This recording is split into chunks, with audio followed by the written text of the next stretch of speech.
Annonceurs, entrepreneurs, promoteurs et chefs d'entreprise, choisissez dès à présent votre meilleur partenaire média, Ideal Production. Ideal Production est basé à Cotonou au Bénin. Ideal Production, le partenaire exclusif de Sika TV en Afrique.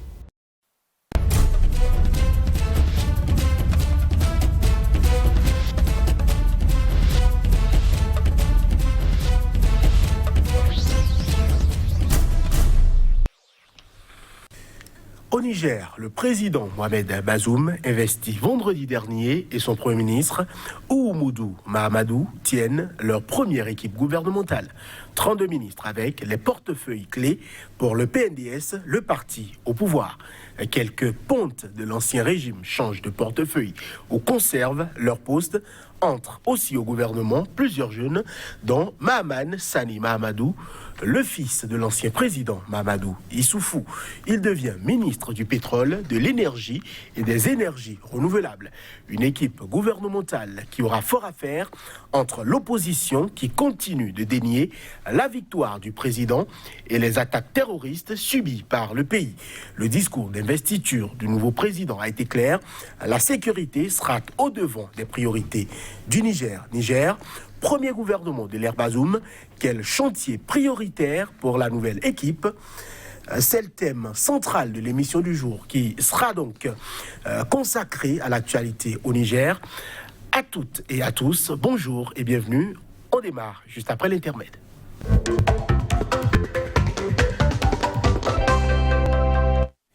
Avec nous aujourd'hui en plateau, Souleymane Lamzat, bonjour. Bonjour. Vous êtes consultant en problématique du terrorisme, spécialiste des questions de protection et de sécurité. Nous avons aussi en studio Seydou Kaosen Maïga, bonjour. Bonjour, monsieur Johannes. Vous êtes coordonnateur. Merci, vous êtes coordonnateur mondial adjoint du cadre d'action Debout, Niger, Debout. Ma première question est pour vous, Seydou Maïga. Vous avez suivi donc, je dirais, la communication officielle donc, de ce nouveau gouvernement du Niger-là. Quel est le premier sentiment que vous avez? D'abord, le premier sentiment, c'est dans tous les cas, c'est un sentiment de déjà-vu.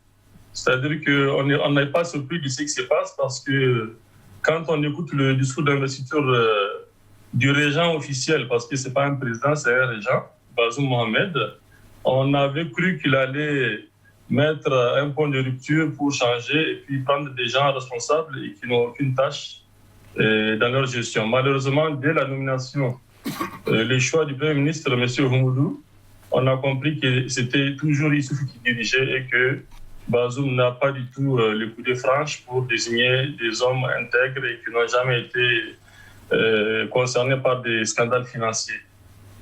Voilà qui est clair. On peut Souleymane Lamzat, au moins saluer ce premier gouvernement-là. Quelle est votre lecture? Vous savez déjà que moi je suis déjà contre la manière dont les résultats des élections ont été faits au Niger. Je ne suis pas tellement pour. Quand il y a des chefs d'État qui demandent un recomptage de voix et que ça crée des morts, et d'autres qui pacifiquement le demandent et que cela ne leur soit pas accordé, pendant que la Cour constitutionnelle va à un résultat qui ne reflète pas réellement celui du peuple, on se pose la question. Pour en venir au premier gouvernement, j'en ai lu la composition, mais on a comme l'impression d'avoir, comme l'a dit mon co-débatteur, un gouvernement bis. Façonné, remodulé à leur manière. Il y a beaucoup de jeunes qui entrent au gouvernement. Je suis pour la promotion des jeunes. Voilà. Vous le savez. Mais bon, dans ce cadre-là, je veux dire jeune et être fils de l'ancien président, bon, il y a des compétences, peut-être avérées. Mais c'est trop tôt pour s'afficher de cette manière. Ça donne une image d'une continuité sans aucune ambiguïté. Ouais, dans l'élan de ce que M. Issoufou a fait. Donc je reste un peu perplexe à la manière dont ça va gérer dans les semaines, les mois qui viennent, sachant que leur priorité, elle est ailleurs. Alors, Seydou Maïga, par rapport à la composition de ce gouvernement-là, c'est vrai qu'il y a, on va dire, quelques personnalités de l'ancien régime qui ont conservé ou changé de portefeuille, mais il y a quand même beaucoup d'entrées au gouvernement, à part peut-être 2 à 3 classiques de l'ancien régime qui sont toujours influents au niveau donc de cet appareil d'État-là. Il y a, on va le dire, une certaine jeunesse qui entre au gouvernement. C'est quelque chose qu'il faut saluer, indépendamment de votre position. Oui, monsieur Johannes, vous savez, tout à l'heure, vous avez parlé de l'entrée des jeunes. Il n'y a aucun jeune, un nouveau jeune qui est rentré, si ce n'est le fils du président que vous connaissez, qu'on appelle Abba Issoufou, et puis le ministre délégué des Finances qui est devenu ministre titulaire des Finances, et aussi un ami d'Abba Issoufou, c'est toujours les mêmes. Donc, vous savez, la constitution du Niger, à travers l'expérience démocratique qu'on a eue au Niger, il y a l'article 4 de la Constitution qui interdit les népotismes. C'est-à-dire, vraiment, le chef d'État, quel qu'il soit, il ne doit pas associer sa famille à la gestion de l'État. Et Issouf, c'est ce qu'il a fait dès le départ. Il a un fils, on ne met pas en cause son intelligence ou sa compétence, mais s'il a fait de bonnes écoles, il aurait dû aller faire ses expériences ailleurs, mais au lieu de cela, il est venu sous l'ombre de son père pour être directeur de cabinet adjoint avec rang de ministre. Il participait à tout le conseil des ministres. Parce qu'il faut se rappeler que Mohamed Issouf a été un opposant historique pendant 20 ans, et pendant toutes ces années, il a condamné des chefs d'État qu'il a accusés d'avoir associé sur des marchés présumés leurs enfants ou leurs proches. Mais là, lui, il va plus loin, il met son fils carrément, et là, on voit que c'est lui qui a la main sur tout ce qui se passe aujourd'hui, comme son fils est maintenant dans un ministère le plus stratégique du pétrole. Alors, n'oublions pas, il n'y a pas de nouvelle tête en tant que telle. Hein. Et parmi la trentaine de ministres là, il y a au moins une dizaine qui sont concernés par des scandales financiers. Vous avez la primature, déjà on en a parlé. Vous avez le ministre des Affaires étrangères, Assou Massoudou, qui est le premier qui a eu un scandale financier de 200 milliards sur l'affaire d'Areva. La défense, c'est quelqu'un aussi qui est très proche d'Issoufou Ndatou. Lui, il n'a jamais été ministre, c'est la première fois. À l'intérieur, ils ont gardé toujours le même M. Al-Hada Al-Kash, qui est aussi un proche d'Issoufou. Et vous avez les finances, c'est le même ami de Abba Issoufou. Pour moi, ce gouvernement n'est que le reflet, effectivement, de cette plutocratie qui s'installe au Niger avec une volonté manifeste du PNDS de suspendre la démocratie et de ne plus utiliser les Nigériens et leurs compétences, mais d'utiliser qu'un seul parti. Et vous savez, depuis une dizaine d'années, les ministères principaux, défense, intérieur, finances, affaires étrangères et même la primature, le PNDS a régné sans partage. Sans partage. Et c'est ce qui se passe aujourd'hui, vous voyez bien. Vous auriez voulu, pourquoi pas un appel à l'opposition pour gérer ensemble le Niger? C'est un appel que vous auriez pu soutenir? Non, parce que nous, on ne reconnaît pas la légitimité de Bazoum, il faut le savoir. Ça, pour nous, ce n'est pas un pouvoir légitime qui se passe. Parce que Bazoum, vous savez très bien qu'il a fraudé pour passer et qu'aujourd'hui, on ne peut pas collaborer avec un régime qu'on suppose illégitime. Tout ce qui se passe, c'est que... C'est Maïga, mais toutes les institutions en charge du scrutin électoral ont confirmé la victoire de Bazoum. On est obligé d'être légaliste. Bazoum a gagné les élections, il est président du Niger. Qu'est-ce qu'on fait dans ce cas-là? Est-ce que c'est pas mieux de collaborer avec lui, puisque visiblement, dans les chiffres, le Niger ou les Nigériens vous demandent de collaborer ensemble? Est-ce que c'est pas possible pour le Niger, non, pour le bien du Niger? Pour l'instant, c'est pas possible. Pour l'instant, c'est pas possible parce que vous savez déjà en 2016. Issouf a procédé à un passage en force. On a laissé passer parce qu'il était déjà assis sur le fauteuil présidentiel. On a dit, bon, dans tous les cas, au bout de 10 ans, il va s'en aller. Maintenant, au lieu de faire un 3 ans mandat, comme ses amis d'ailleurs, il a trouvé l'intelligence d'être là sans être là. Parce que là, il est en train de régner par procuration. Tout le système est aux mains d'Issoufou. Et vous savez, ce scrutin, dès le départ, il a été faussé. La CENI a été mise en place de façon unilatérale. La Cour constitutionnelle, tous les 7 membres sont des militants avérés du CEN et PNDS. C'est-à-dire qu'il n'y a pas de... Mais malgré ça, l'opposition en tant que démocrate a osé aller aux élections pour faire barrage, parce qu'ils savent que le régime n'est pas populaire. Et c'est ce qui s'est passé. Et Ousmane a gagné les élections. Malheureusement, on a pensé que les institutions internationales allaient faire quelque chose pour que la démocratie et l'état de droit puissent être protégés. Non, ils ont utilisé la force. Et vous savez, Bazoum n'a pas caché son intention. Pendant la campagne, il a dit clairement que nous allons gagner et tout celui qui fera du bruit, on va l'emprisonner. Et c'est ce qui se passe aujourd'hui. Donc, il n'y a pas de légitimité. On ne peut pas travailler avec un gouvernement qui règne par la force et la terreur. Souleymane Hamzat, est-ce que ce n'est pas important aujourd'hui de discuter, de dialoguer?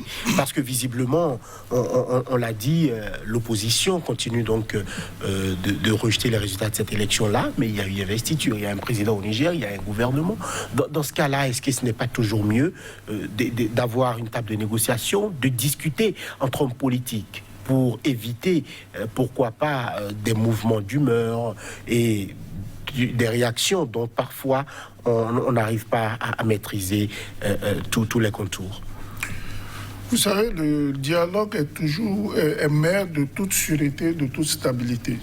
Dans tout pays, il faut toujours du dialogue. Mais avant d'aller au dialogue, il y a des préalables. Si on doit aller au dialogue, c'est qu'il y a eu des incidents. Et s'il y a eu des incidents, il faut trouver des réponses à ces incidents-là avant d'aller en allant au dialogue. Ouais. Le Niger se retrouve dans un dilemme, comme beaucoup d'autres pays africains d'ailleurs. Heureusement qu'il n'y a pas eu des gens qui ont pris les armes et qui sont entrés dans une lutte armée comme on a connu en Côte d'Ivoire. Plaise à Dieu que ça n'arrive. Et le Niger se retrouve dans ce dilemme-là où le président Mahaman Issoufou ne demande que le recomptage des voix. Il ne demande pas grand chose. Recompter les voix pour que nous soyons sûrs. Et ça a été toujours source d'instabilité. Comme je le disais, plaise à Dieu que on a vu dans la foulée là que certains ont pris des armes et ont cherché à porter atteinte à la sécurité de l'État. Il paraît. C'est pas ce qu'il paraît, c'est ce que les télévisions et les radios nous ont dit. On est informé que avant l'investiture, vous voulez parler de la tentative de coup d'État. Effectivement, les autorités officielles ont communiqué. Il y a ce problème-là, par exemple. Il ne faut pas oublier que lors de vote, on a connu des bureaux de vote, on a vu à la télé des bureaux de vote où on était obligé sous l'effet des armes, d'imposer la signature sur les procès-verbaux. Est-ce que la Commission électorale nationale indépendante, je ne sais pas comment ça s'appelle là-bas, la CENI, a vraiment pris la mesure de dépouiller tout ça? On a vu comment c'est allé très vite, n'est-ce pas? Je pense qu'il n'y a pas eu vraiment, disons, cette recherche-là de la vérité. Et il faut, comme l'a dit mon co-débatteur, c'était clair pour le pouvoir qu'il gagnait. Oui, mais contre vents et marées, il gagnait et que celui qui allait se lever allait être broyé. Et il est de tradition au Niger. Vous allez constater que depuis une dizaine, quinzaine, vingtaine d'années, les chefs d'État qui sont succédés n'ont jamais fait de cadeau à l'opposition. Oui, quand quelqu'un se prenez pour exemple le cas de Ama Amadou, qui est jeté en prison, repris, jeté, mais pour des faits qui jusqu'à là n'ont jamais été avérés. Prenez par exemple là où on l'accuse d'avoir fait du trafic d'enfants. Franchement, Ama Amadou, trafic d'enfants. Enfin, quand on a cette hauteur d'esprit, n'est-ce pas, c'est-à-dire arriver à ce niveau-là, n'est-ce pas, de la reconnaissance sociale, franchement, on ne se permet pas un certain nombre de jeux. Je ne le vois pas en train de tomber dans ce genre de travers. Ouais. Donc, moi, je suis pour un dialogue. Mais pour qu'il y ait un dialogue, il faut qu'on parle de quelque chose. Mais on parle de quoi? Des élections qui ont été... Du Niger, on parle du Niger. Exactement. Des élections qui ont été biaisées ou des résultats qui n'ont pas été bien donnés. Est-ce que l'opposition est prise en compte? Est-ce que la voix de l'opposition est entendue? Non, ce n'est pas le cas. Qu'est-ce qu'il faut faire? Je vois une défaillance totale de nos institutions sous-régionales, continentales et même internationales. Et ça a été toujours le cas. En Guinée, c'était le cas. En Côte d'Ivoire, c'était le cas. Au Niger, c'était le cas. Au Congo, c'était le cas. Je vais parler de Congo-Brazza. Plaise à Dieu pour que le Bénin se porte mieux, etc. Quand est-ce que ça finira? C'est Doumbaya, est-ce qu'aujourd'hui, vous avez effectivement des griefs contre les missions d'observation qui sont arrivées au Niger? Est-ce que ce n'est pas le moment, je dirais, d'aller à des négociations? Je vous pose encore une fois la question, cela me tient particulièrement à cœur. Est-ce que aujourd'hui, la porte est fermée, il n'y a pas possibilité de dialogue entre le régime du président Bazoum et l'opposition au Niger? Vous savez, M. Johannes, tout à l'heure, juste au risque de contredire mon co-débatteur, je veux juste l'informer qu'il y a bel et bien un mouvement armé qui s'appelle l'UFPR, qui est au nord du Niger et qui est là en attente de voir comment la situation va se...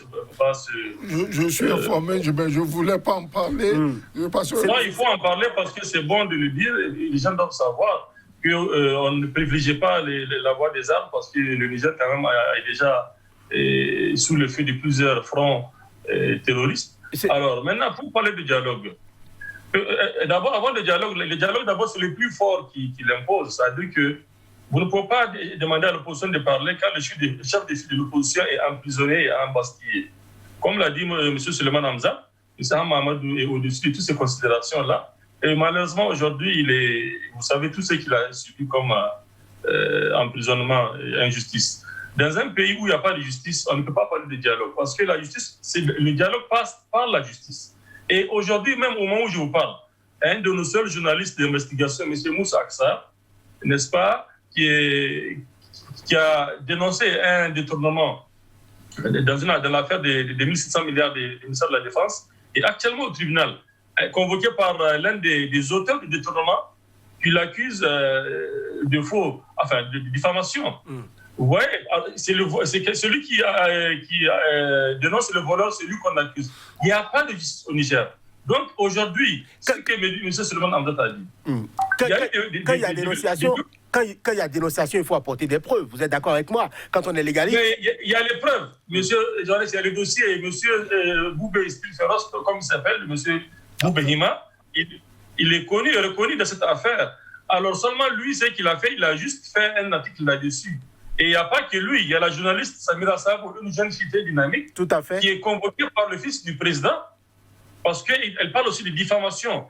C'est pour vous dire qu'il n'y a pas de liberté d'expression. Il n'y a pas de liberté de manifester. Depuis un an, personne ne manifeste au Niger. Donc, la démocratie est suspendue.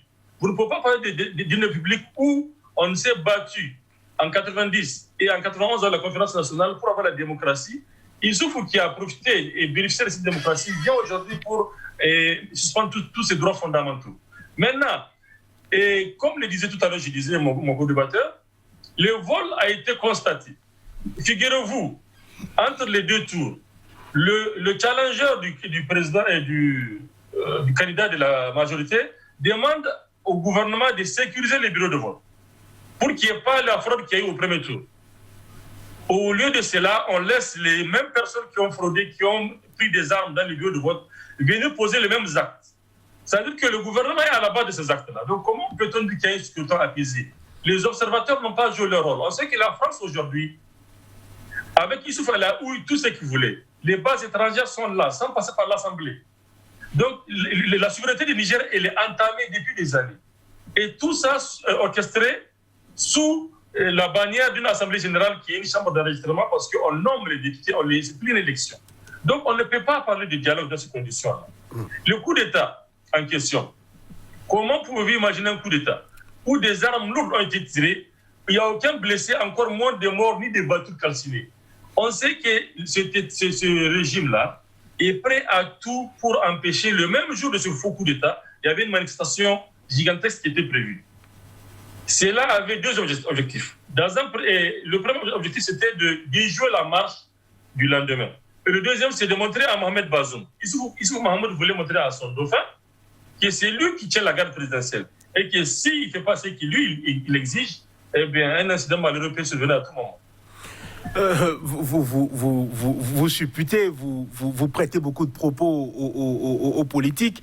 Ce n'est pas forcément avéré. Il n'y a pas de preuve encore sur ce plateau que Issoufou serait, pourquoi pas, instigateur, tout ceci. Votre lecture par rapport à cette tentative de coup d'État-là, on a eu l'information nuitamment, donc, au lendemain, il y a eu quelques éléments, notamment une communication officielle qui faisait état de ce qu'il y a eu une tentative de coup d'État qui a été déjouée. Le pays a été sécurisé, il y a eu investiture, tout se passe bien. Votre lecture sur ce phénomène-là? Je suis entièrement d'accord avec mon co-débatteur sur le premier point, à savoir qu'en réalité, il n'y a pas eu coup d'État. C'est un coup d'État pour un homme aussi averti que moi, et ça a besoin d'hommes, de moyens conséquents, des plans d'action, etc., etc. Je constate, comme toute la communauté nationale et internationale, qu'il y a eu 2 pick-up qui sont allés vers la présidence. Il y a eu des échanges de tirs, et puis c'est tout. Moi, je n'ai pas vu, quand on parle de coup d'État, on attaque les institutions de l'État, etc.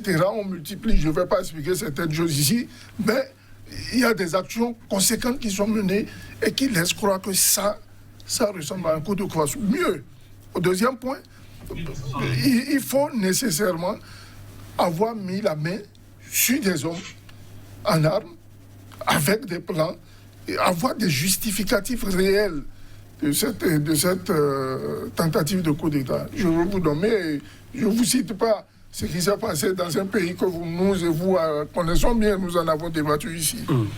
Le deuxième point, ce sont les propos de mon co-débatteur qui dit que c'est certainement le président Issoufou qui veut montrer qu'il a encore la maîtrise de sa garde. Je pense que quand on est chef de l'État, il faut prendre ses responsabilités. Si Bazoum se considère, le président Bazoum, je l'appelle comme ça, se considère comme chef d'État du Niger, il ne revient plus à Issoufou de lui dire quoi faire. Nous avons vu le cas de l'Angola. Aujourd'hui, c'est lui qui est plutôt devenu le bourreau de la famille dos Santos. Donc, s'il est réellement partant pour diriger le Niger, il lui revient à lui de prendre toutes les dispositions. Mais attention, cet acte-là, soi-disant coup d'État, c'est une fausse et mauvaise alerte que le régime venant là est en train de donner à ceux qui ont des velléités, des tentatives de coup de force. Ça dit que le régime est annoncé comme un régime qui vient déjà pour régler des comptes. Ça tout porte à croire qu'on est dans un schéma où il faut briser l'adversaire par tous ses moyens. Oui, déjà, la marche qui était prévue, comme il a dit, certes, a été avortée. Du fait, il ne peut pas y avoir un coup d'État au petit matin pour qu'il y ait une marche le lendemain. Ça va être interprété autrement, quitte à même, je pense qu'ils n'ont pas été intelligents, les gens du pouvoir. Moi, à leur place, j'aurais autorisé la marche pour mettre la main sur les leaders d'opposition. Oui, ça veut dire qu'ils font de mauvais calculs. Je ne sais pas si vous comprenez. S'il y a eu coup d'État le matin et qu'ils étaient en froid avec l'opposition, s'ils laissaient opérer cette marche-là, ça serait une aubaine pour eux pour dire, voilà, c'est oui, il y a un tel. Mais ils ont pris encore le même Amadou, ils sont allés l'enfermer. Pourquoi? Est-ce que, comme l'a dit mon co-débatteur, on n'a plus le droit à la démocratie? Je fais un constat de manière générale en Afrique.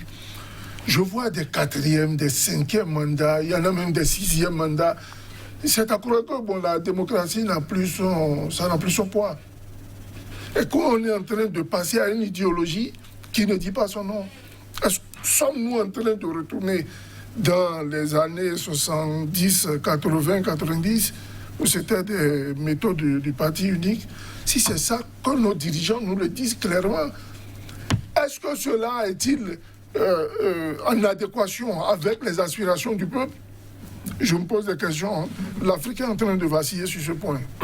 Alors, Seydou Maïga, quelle est votre lecture des priorités qui doivent être, je dirais, sur la table de l'actuel régime au Niger? Selon vous, quelles sont les priorités de ce régime-là? Bon, celle-là, j'aimerais juste ajouter à ce qu'a dit mon co-débatteur, M. Suleiman Hamza. Il a tout à fait raison. J'aimerais surtout préciser et informer l'opinion nationale et internationale que Issoufou n'a pas encore quitté le palais présidentiel. Il est toujours dans les locaux officiels, juste à côté de l'ancien palais. Il refuse de les quitter et il est toujours sous la protection de sa garde présidentielle. C'est-à-dire qu'aujourd'hui, c'est important à savoir, tous les ministres défilent à longueur de journée chez Issoufou, alors qu'il prétend que son palais qu'il devrait construire hors de la ville n'est pas encore prêt. S'il est vrai qu'il avait promis de quitter le pouvoir, pourquoi est-ce qu'il ne rejoint pas son ancien domicile? Voilà un chef d'État qui prétend avoir quitté ou passé les témoins démocratiquement et qui continue à garder une résidence sous protection de la garde présidentielle. On dit bien garde présidentielle. Et ensuite, dans les locaux officiels qui sont... Donc, il vit, sa famille et lui, aux frais de la princesse. Pour ça, c'est la parenthèse. Maintenant, les chantiers en question, c'est la sécurité et la démocratie. C'est-à-dire qu'au Niger, comme l'a dit mon co-débatteur, il n'y a plus de démocratie. Dans un pays où il n'y a plus de justice, où la justice elle est à double vitesse, où il n'y a pas de liberté d'expression. Aujourd'hui, vous parlez, on vous embastille, on vous amène, on vous traite. D'ailleurs, aujourd'hui, vous savez, nous, le cadre d'action Debout Niger Debout est composé majoritairement de Nigériens de la diaspora. Et c'est pour la première fois dans l'histoire de la démocratie nigérienne que la diaspora n'a pas voté. Simplement parce que le régime sait que la diaspora lui est défavorable, puisqu'elle voit tout ce qui se passe de loin. Et on ne peut pas voler à la diaspora parce que ce sont les gens ici qui vont tenir leurs urnes dans les mains. Donc, ils ont suspendu le vote de la diaspora, c'est la première fois. Juste pour vous dire.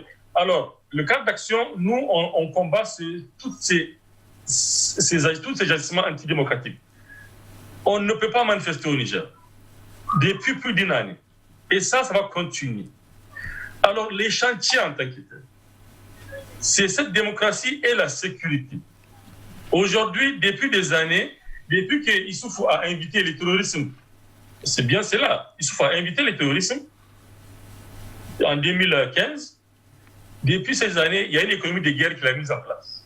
C'est-à-dire que là, il y a un budget de la défense qui est illimité et à chaque fois, on peut faire des révisions budgétaires pour renforcer ce budget-là et qui est toujours détourné. Rappelez-vous du scandale du ministère de la Défense qui concerne 1700 milliards de CFA et dont les auteurs, même reconnus, ayant reconnu leurs méfaits, n'ont pas été inquiétés ni emprisonnés. Pendant que les opposants et la société civile sont arrêtés sur un post Facebook ou autre chose. Alors, ça, c'est vraiment le plus important, c'est la sécurité. Parce que les militaires, ils meurent tous les jours sur tous les fronts. Mais le pire, c'est qu'aujourd'hui, les populations sont plus sécurisées au Niger. Rendez-vous compte qu'à chaque passage des militaires dans les villages frontaliers du Niger ou du Tchad, du Mali ou du Tchad, ils désarment les populations, sachant que ces zones sont infectées de terroristes et que derrière les terroristes viennent pour rançonner les gens. Et vous vous rappelez, entre les 3 derniers mois, il y a eu plus de 300 civils qui ont été tués dans 2 régions, Tillabéri et Tawa, sans aucune poursuite et représailles de la part du gouvernement. Vous voyez, on désarme la population et derrière, on ne les sécurise pas. Je vous prends le cas de Tilia, où il y a eu plus de 160 civils touaregs qui ont été massacrés. Et à côté, à 35 km, il y a une garnison militaire qui n'a pas réagi. Les terroristes ont mis des heures à ratisser des villages où ils tuaient des gens. Ils les exécutaient sommairement. Après cela, ils ont mis des jours à emporter tous les bétails. Plus de 25 000 grands et petits ruminants qui ont été emportés de ces villages jusqu'au Mali. Vous savez, si les terroristes sont en moto, une vache va se déplacer quand même à une vitesse naturelle. Donc, ils avaient eu toute la latitude pour récupérer ces bétails-là et sécuriser la population, ils ne l'ont pas fait. À Tillabéri, c'est la même chose. Les terroristes, avant de venir rançonner les populations, ils les préviennent. Les populations, alors tu préviens les autorités locales, notamment le gouverneur. Sédou Maïga, êtes-vous en train d'accuser les forces de défense et de sécurité de laxisme? Non, ce n'est pas eux, c'est le gouvernement que j'accuse parce que je vous fais une démonstration pour vous prouver que c'est une stratégie savamment orchestrée pour renforcer le terrorisme et créer une psychose d'insécurité généralisée. Donc, Bazoum, dans son discours, disait que les terroristes n'ont pas de zone qu'ils contrôlent. Ce n'est pas vrai. Toutes ces zones que je vous ai citées, elles sont sous le contrôle de l'EIGS, l'État islamique au Grand Sahara, parce que les populations, elles payent les rançons. Quand vous ne payez pas les rançons, ils veulent les exécuter. Et mieux que ça, au lieu que l'armée renforce sa présence, le gouvernement a décidé que les unités militaires soient mobiles. Donc, on dit aux terroristes, vous pouvez venir autant que vous voulez, nous, on n'est pas là. Et mieux que ça, si ce n'est pas vrai ce que j'ai dit, pourquoi est-ce que quand les terroristes attaquent, ou quand ils informent qu'ils vont attaquer, pourquoi les militaires ne viennent pas protéger les populations?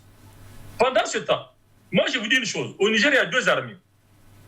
Il y a une armée qui était l'armée de Issoufou, la garde présidentielle, qui a un budget 3 fois supérieur à celui de l'armée qui compte plus de 20 000 personnes. Et la deuxième armée, c'est l'armée de tout le monde, les FAN, les forces armées nigériennes, qui n'ont pas de moyens, dont les fonds sont régulièrement détournés et qui ne peuvent même pas être pris en charge quand ils sont blessés. J'ai eu, M. Johannes, l'occasion d'avoir un témoignage d'un survivant, d'un rescapé de la fameuse attaque d'Inates en décembre 2019, qui a fait 180 morts militaires. Vous savez ce que ce militaire m'a dit? Il m'a dit que si les renforts militaires étaient arrivés le même jour que l'attaque, beaucoup de ses camarades, des dizaines, auraient survécu parce qu'ils étaient là blessés, mais l'armée n'est venue en renfort que le lendemain. Et ils sont morts de leurs blessures.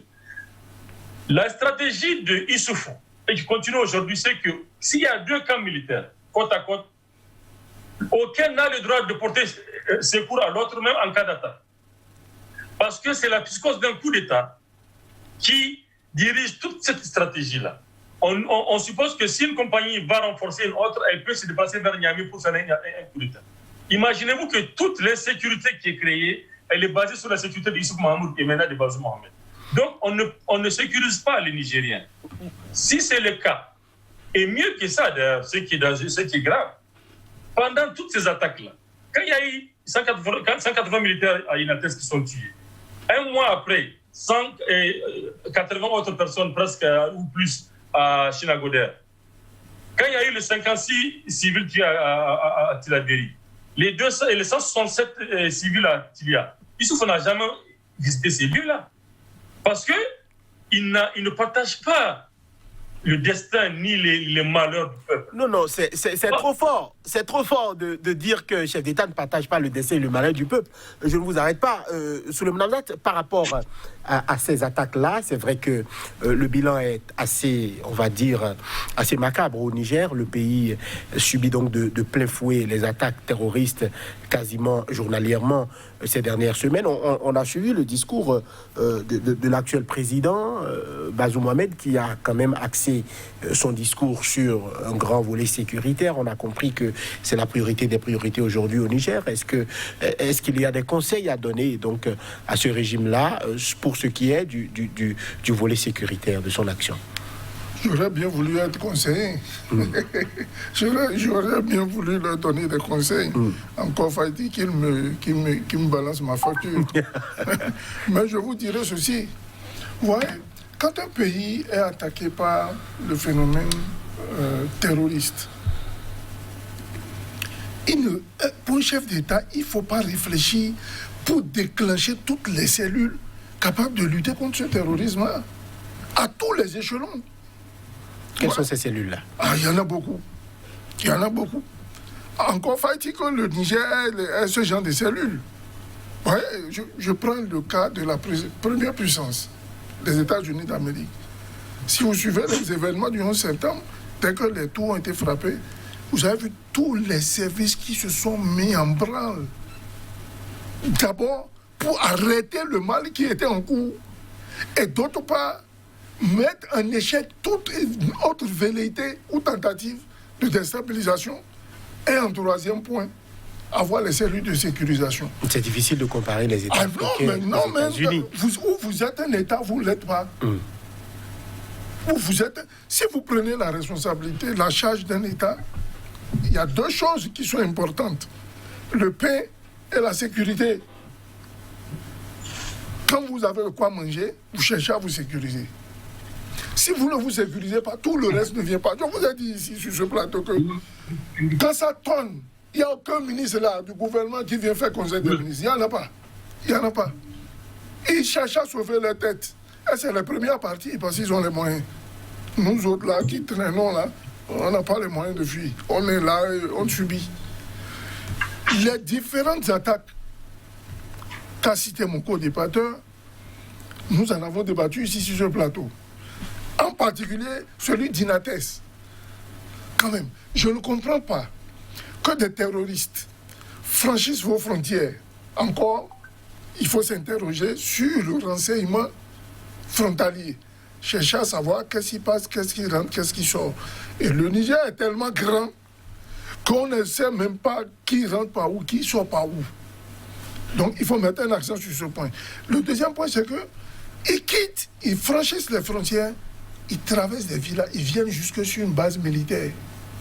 Ils la frappent pendant des heures. 180 morts comme bilan. Même s'il y a 2 soldats qui tombent, pour moi, le bilan est déjà macabre. Il est extrêmement macabre. 2 soldats.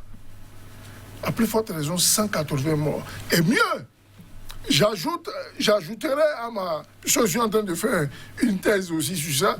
J'ajouterai à ma thèse, et j'aimerais bien qu'il me donne plus d'informations, ça on en discutera au plateau, mais les révélations de ce soldat-là, qui a vu ses collègues rester au sol, perdre le sang, goutte par goutte, jusqu'à ce qu'il rende l'âme. Alors que l'armée était quelque part, on avait des moyens colossaux pour intervenir dans les heures qui suivent. Il y a bien, l'armée nigérienne a bien des transals pour transporter des troupes. Ouais. Donc, la question se pose de savoir, est-ce que nos dirigeants sont réellement dans la lutte contre le terrorisme? Ou favorisent-ils le terrorisme? Vous avez des doutes ou avez-vous des éléments pour... Moi, j'ai énormément de doutes depuis un certain temps. Vous vous souvenez, malheureusement, on a eu quelques problèmes de technique sur le sujet qu'on a discuté concernant le Nigeria. Tout à fait. Aujourd'hui, vous voyez, même au Nigeria, le terrorisme, il n'est plus islamisant. Maintenant, ce sont des gens qui prennent des bombes, soi-disant des chrétiens, qui se donnent une certaine carapace, et font des attentats. Donc, le phénomène se généralise. Et pendant ce temps, que font nos dirigeants? Nous avons encore débattu ici, sur ce plateau, du fonctionnement de l'armée nigérienne. Vous vous souvenez, quand il s'agissait, et je prends, c'est quoi, c'était le ministre de la Défense qui disait, et le président aussi, après cette attaque-là, qu'il fallait créer de nouvelles bases, il fallait faire ceci, il fallait renforcer en armement. Et je vous ai dit, est-ce que ce n'était pas des moyens pour aller faire la campagne? Je vous l'ai dit ici. Renforcer les effectifs oui, des forces armées nigériennes. Des forces armées nigériennes. Mais le problème, ce n'est pas d'avoir une pléthore de militaires. C'est d'avoir des militaires capables, n'est-ce pas, d'affronter ce genre de problématiques. Est-ce que le Niger forme des éléments dans la lutte contre le terrorisme? Je vous ai toujours dit, je veux me tuer à le dire, et à qui veut l'entendre ou pas, le maréchal du Tchad reste un exemple. À tout point de vue, à tout égard. Le maréchal débite, non. Moi, je suis président, j'envoie mes troupes au Tchad pour des entraînements. Voilà des gens qui sont aguerris. Et mieux, le Niger est un pays sahélien. Donc, ils ont le même type de climat que le Tchad. Ils n'ont plus besoin de s'acclimater comme nous. Donc, c'est déjà une possibilité pour eux. Un avantage. Mais je vais chuter par dire ceci. Quelle est la politique sécuritaire du régime de Issoufou? Je me suis posé la question. Je pense qu'il est dans le même dilemme et le même scénario que ceux du Mali, avant le coup d'État. C'est-à-dire qu'ils sont dictés, la manière, la méthode opérationnelle de lutte contre le terrorisme leur est dictée par la France. Il faut couper ce cordon-là définitivement. Et je vous ai dit, arrêtons d'aller former nos officiers à Saint-Cy et machin, tout ça. Ça ne sert à rien. Allons au Tchad à côté où les soldats ont fait leurs preuves. Formons des soldats aguerris. Les réalités françaises ne seront jamais les réalités américaines et elles ne seront jamais les réalités nigériennes. Le Niger est confronté au terrorisme et prenons garde. Je n'ai pas voulu parler de ça en entame de mon émission, parce que je suis un homme de paix. Les groupes armés qui se forment là-haut, là, dont je ne cite pas les noms ici, attention à ce que ça va donner sous Bazoum. Si tel est que, et je tiens pour propos ceux de mon débatteur, qu'il n'a pas les franches coudées pour diriger son armée. Attention à ce que ça va donner. Ça risque d'être pire. Voilà. Je rappelle que nous sommes ici pour forcément conseiller et trouver des solutions. Oui, et conseiller. Oui, mais faut-il aussi qu'ils nous écoutent. Vous voyez, quand je sors de cette émission, il y en a qui m'appellent. Hein. Il y a des hauts responsables sécuritaires qui... Ah oui, est-ce que je peux avoir copie de ton émission? Ils écoutent. Ils ne vous posent pas de questions sur la manière dont vous voyez les choses. Ils ne vous disent pas qu'est-ce que vous en pensez. Parfois même vous êtes pris pour RMI. Vous êtes pris comme, je ne sais pas, quelqu'un qui collabore avec l'opposition de ce pays-là en face. Non, nous ne sommes pas là pour ça. Nous sommes là pour qu'il y ait la quiétude au Niger. S'il n'y a pas la quiétude au Niger, nous sommes, nous, Béninois, frontaliers au Niger. Et si ça vient aux portes du Niger, c'est que ça peut rentrer chez nous. Et c'est dans ce cadre-là que le maréchal du Tchad s'est levé tôt, en 1994. Quand ces gens-là sont venus de la Libye, ils ont commencé par traverser, ils descendaient vers Tombouctou, Gao et Bamako, il leur a coupé les chines à Kidal. Et c'est Idriss Déby qui a fait ce job. Il ne faut pas nous faire croire que la France est venue bloquer, non. Il a fallu Kidal, que ça s'arrête de là. Ils ont coupé les chines en deux. Les Tchadiens, pour qu'on ait ce résultat-là. Et mieux, vous voyez, la France, maintenant, joue sur deux plateaux. Elle ne veut plus trop s'engager. Elle demande au président Déby d'envoyer 1300 soldats dans les trois zones, dans les trois frontières. Ce qui a été fait. Mais pendant ce temps, puisqu'ils ne foutent rien, qu'ils prennent 1300 hommes aussi, qu'ils dégagent. Parce que l'Afrique, à travers le maréchal du Tchad, nous a montré qu'on peut lutter valablement contre le terrorisme. Et j'invite les autorités nigériennes qui sont en place à prendre leurs responsabilités. On sait quand ça commence, on ne sait jamais quand ça finit. Alors, Seydou Maïga, on a l'impression, ou on fait le constat avec vous, je pense que vous serez d'accord avec moi, que la zone des trois frontières est aujourd'hui, on va dire, en proie au terrorisme. Il y a aussi bien le Mali que le Burkina Faso qui sont donc aux côtés du Niger en train de subir les affres du terrorisme. Le Tchad aussi n'est pas épargné. Il y a des attaques sur le Tchad aussi régulièrement. Est-ce que cette guerre-là, ce conflit-là n'a pas besoin d'une action coordonnée au sein donc des États africains qui font face à ce dilemme-là? Monsieur Johannes, avant de répondre à votre question, j'aimerais renforcer un peu ce qu'a dit mon co-débatteur. L'un des outils de renseignement les plus connus au Niger, c'est la DGDSE, qu'on appelle nous chez nous la coordination, qui est tenue par un proche aussi du régime qui s'appelle le général Lawsi Koré. C'est le renseignement d'État. Et ce renseignement d'État ne s'occupe pas de traquer les terroristes. Il traque les activistes de la société civile et les opposants. C'est tout. Ça veut dire qu'aujourd'hui, tous les renseignements sont orientés à l'intérieur du pays et tout ce que font les opposants. Ça veut dire que c'est tout. C'est-à-dire que le régime ne s'occupe pas du terrorisme. Ils pensent qu'en amenant les bases étrangères, ils vont faire la guerre pour eux. La France n'est pas là pour faire la guerre à la place des Nigériens. Ça veut dire qu'on a une armée, nous sommes souverains normalement. Donc, ils amènent un appui divers, bon, que moi, dans tous les cas, je trouve pour l'instant inutile. Donc, tous ces appuis qu'ils amènent, c'est à l'armée nigérienne de les utiliser. Mais ils ne vont pas aller faire la guerre à la place des Nigériens. Par contre, c'est ce que cette cellule de renseignement fait. Elle traque juste les opposants et les activistes de la société civile et les journalistes. C'est tout ce qu'ils font.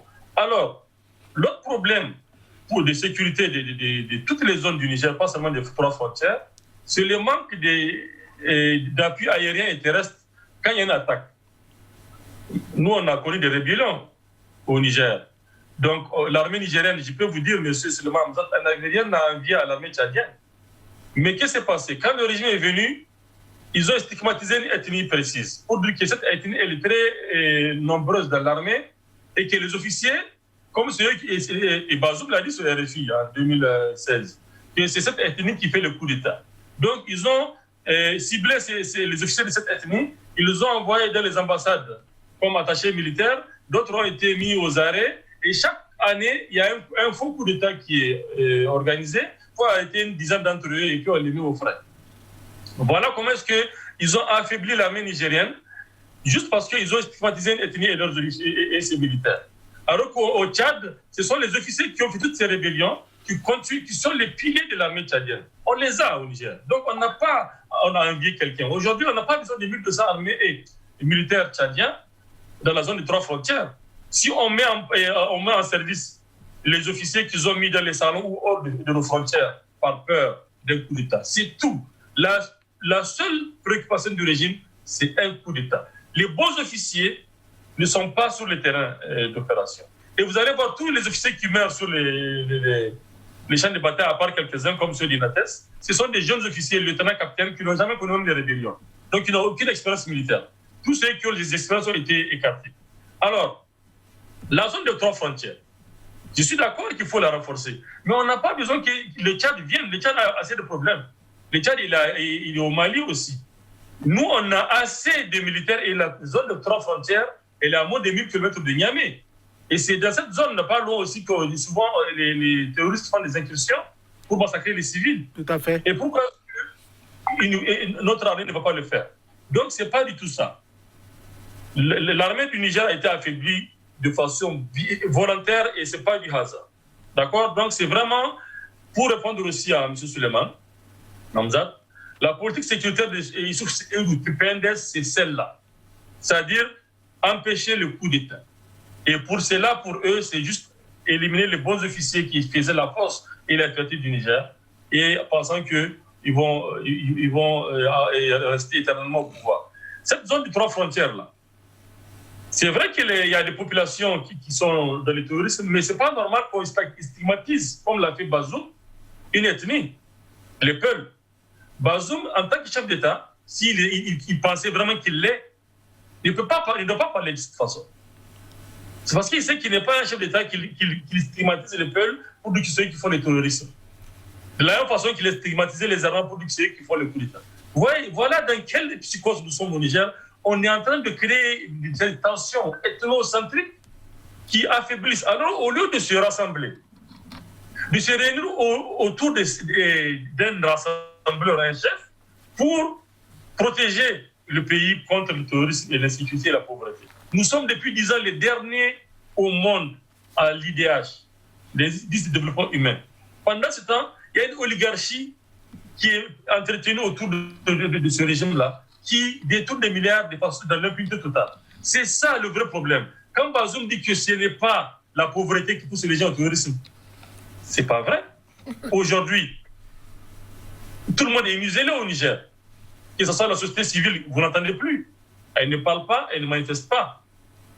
Si vous ne vous taisez pas, ou vous allez en exil, ou c'est la prison.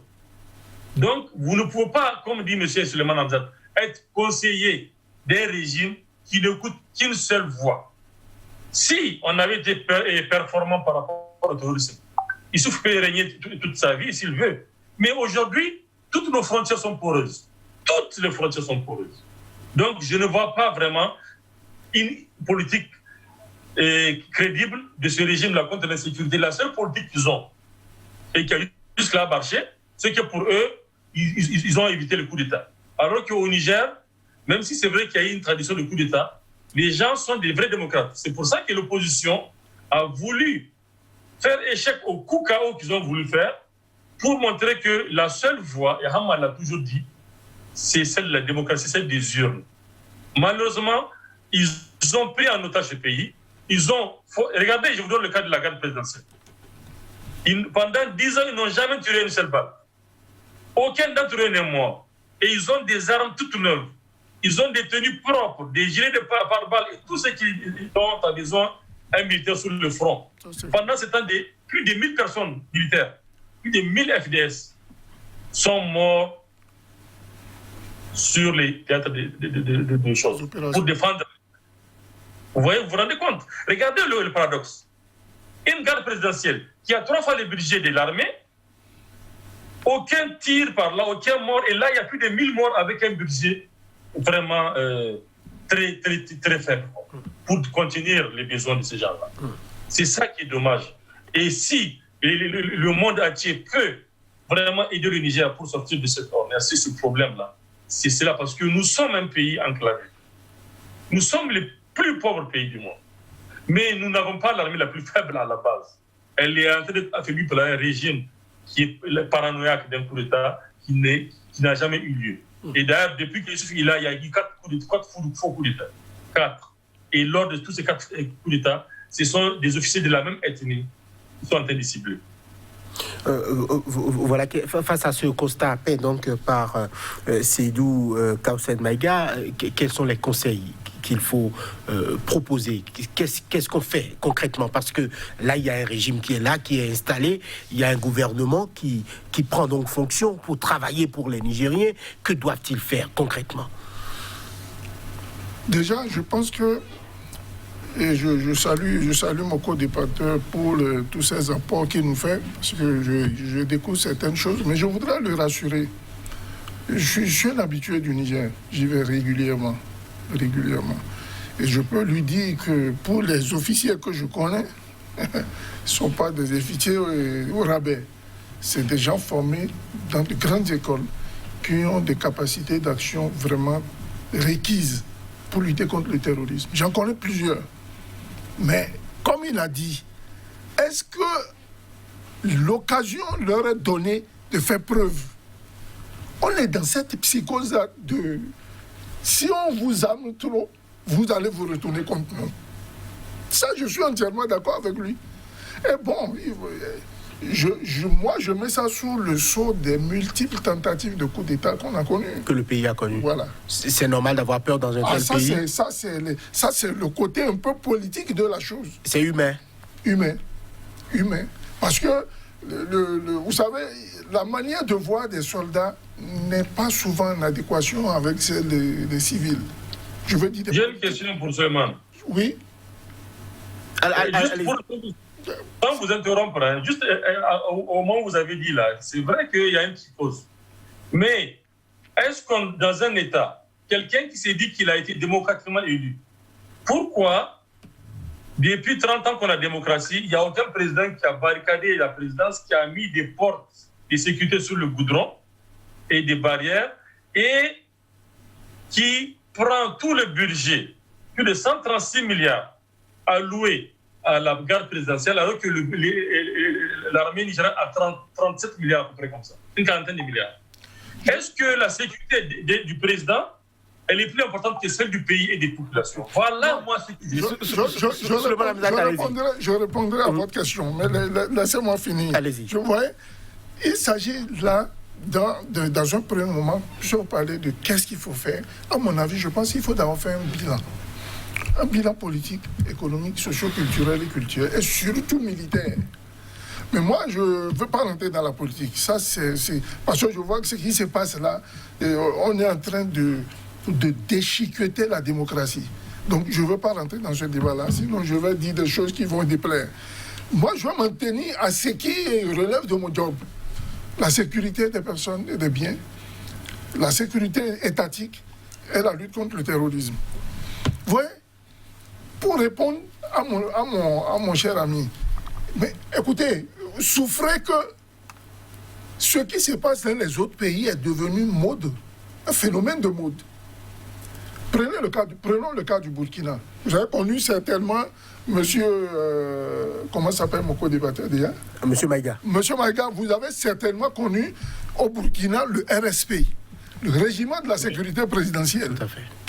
Oui. Ne vous étonnez pas que ce soit une copie de ce régiment-là que nous avons au Niger. Au Burkina, mais le RSP était... L'armée n'existait plus.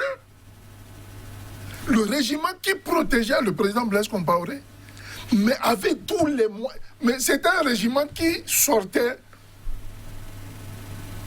une dizaine de sections et toute l'armée en elle-même était matée.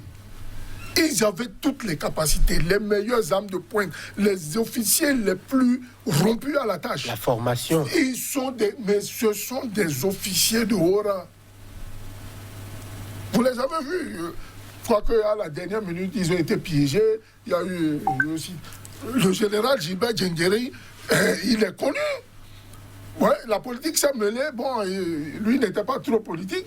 Il est resté un homme stratège et fin jusqu'au bout du rouleau. Jusqu'à la prison. Jusqu'à la prison. Même de la prison, il s'est proposé de donner des voies et moyens par lesquels il fallait arrêter le terrorisme. Est-ce qu'il a été écouté? Au Niger, le feu président Ibrahim Mahe Nassara, mais c'est un officier de haut rang. Le président Seni Kouché, mais voilà des officiers mais, qui sont des cadres de mérite. Je ne vais pas en citer ceux qui sont là, je ne vais pas créer de problème, mais il y en a beaucoup. L'armée nigériane était en son temps une armée redoutable. Mais les gouvernements que nous avons, qui sont souvent ici des unes et qui n'ont aucune réalité des problèmes politiques, font en sorte que nos armées ne répondent plus aux normes. Je viens de dire, et je me répète, arrêtons de former nos armées d'en faire des officiers démocrates. Un soldat, il est là pour répondre à la défense opérationnelle du territoire. Il est là pour défendre la patrie, les hommes et les biens. Il n'est pas là pour faire de la politique. S'il se met de la politique, ou si la politique va dans ses rangs, ça pose un problème. Donc, pour donner raison à mon ami, je lui demande seulement de logner sur le RSP, il comprendra ce qui se passe chez lui. Alors, Seydou Kaousen Maïga, une question pour vous. N'y a-t-il rien de positif à retenir de la gouvernance Issoufou et rien de, je dirais, d'espoir à attendre du régime Bazoum? Y a-t-il rien vraiment de bien que vous avez pu retenir de tout ceci? Ça sera peut-être la dernière question. Oui, ça veut dire que j'aimerais juste rappeler une chose, que c'est vrai que le régime de Issoufou, pour le régime d'État et PNS Taraya, ils ont la psychose du coup d'État, mais vous savez pourquoi? C'est parce que pendant 20 ans d'opposition, ils ont été à la base de 3 coups d'État. C'est-à-dire qu'ils ont toujours, d'ailleurs Issoufou que vous voyez, il a crié officiellement, il a fait appel aux militaires de renverser des régimes. Il y a eu le régime d'abord de Mohamed Ousmane. Il y a eu le régime de Baré Maïnassara, le général, dont parlait mon co-débatteur. Et il y a eu le régime de Tanja. Ouvertement, Ousmane, et en 2009-10, là, quand il y avait Tanja et le Tazarchi, c'est Bazoum qui a appelé, qui disait, voilà la phrase, un coup d'État serait le bienvenu. Et il y a des vidéos que je peux vous envoyer, si vous voulez, où on le voit sur la place de la concertation, en train de saluer le coup d'État qui vient d'être opéré. Vous voyez, c'est ce paradoxe-là. Ça, c'est pour l'histoire. Moi, j'ai essayé de réfléchir sur des points positifs. J'en ai trouvé une dizaine. Vous avez... le régime de Taraya a réussi à concasser tous les partis politiques. Ils ont réduit au silence tous les adversaires. Deuxièmement, ils ont réussi à museler et à apprivoiser l'opposition et la société civile, en les précarisant. Oui. Ils ont réduit tous les leaders à obliger de prendre des avantages d'autres justes, d'autres peuvent jouir. Seydou Kaousen Maïga, on vous aura compris. Je vous permets de conclure rapidement. Il y a des bons points positifs, c'est pas fini. Hein. Rapidement, pour conclure. Le temps imparti à l'émission est complètement épuisé. Oui, ça veut dire qu'ils ont réussi aussi à affaiblir tout ce que je vous ai dit tout à l'heure, l'armée et puis la garde qu'ils ont rendu puissante. Maintenant, tout ce que vous voyez, comme des investissements qui sont des investissements à fort taux d'investissement, comme les chemins de fer, regardez le chemin de fer. 300 milliards avec Bolloré, un chemin de fer qui n'a jamais servi. D'accord. Regardez aujourd'hui un ministère des Finances à 24 milliards, alors que l'université n'a même pas un amphithéâtre digne de ce nom. Merci beaucoup à vous. Je ne vois pas de points positifs vraiment. Oui, on vous aura compris. Souleymane Hamdate, c'est complètement épuisé. Non, la paix pour le Niger, la paix pour l'Afrique, et surtout que nos responsables prennent en charge le phénomène du terrorisme. Merci, on vous aura compris. Vous êtes Souleymane Hamdate, consultant problématique du terrorisme, spécialiste des questions de protection et de sécurité. Face à vous aujourd'hui, il y avait Seydou Kaousen Maïga. Il est le coordonnateur mondial adjoint du cadre d'action Debout Niger Debout. On vous aura très bien compris. Vous êtes résolument de l'opposition politique au Niger. Merci d'avoir été des nôtres. À bientôt pour notre numéro de Angle de Vue. D'ici là, portez-vous bien.